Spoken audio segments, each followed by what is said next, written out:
Well, you have to start with what was referred to as product, but you have to start with a good record. Not necessarily records that I liked, but you had a feeling that it was the Wombles, for instance. The Wombles was originally a low-priced album, and I took it home and played it to my kids, who were then between 5 and 16 years old, I think. And we played the Wombling song. And when I played the Wombling song, because you used to have to take all this stuff home anyway, and play it in your spare time, and all the kids started dancing. So I decided that would be a hit single. So, and nobody else thought it was, but I decided it was. And I just did everything I could think of to ensure that it became a hit. I forget the the length and extent of it, but I remember things like we had Mike. His mum made him a Womble suit, and we had Mike dropping from a helicopter just as a Womble to wherever, I don't know.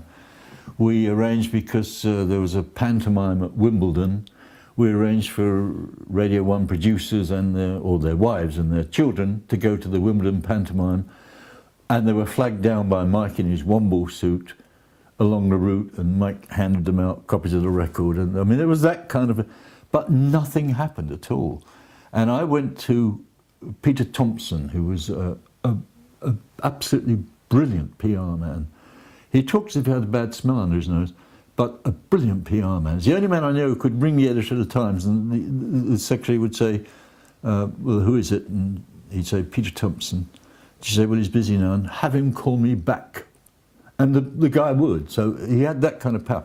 I mean, he did represent Burton and Taylor and the Oliviers and Queen and Genesis, and so he had a lot of... Anyway, I went to Peter and said, I really think this was about November, I think. I really think this is a smash hit, and can you do anything? And he said, no, nothing I can do before Christmas. And I said, well, it's a Christmas record, Peter. No, the editors are far too busy doing other things to think about that. But if you like, I'll take on the job after Christmas.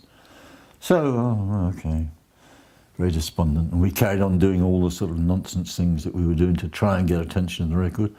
And I think about 2 days after Christmas, Peter got a full page in the Daily Mirror and a full page in the Evening Standard.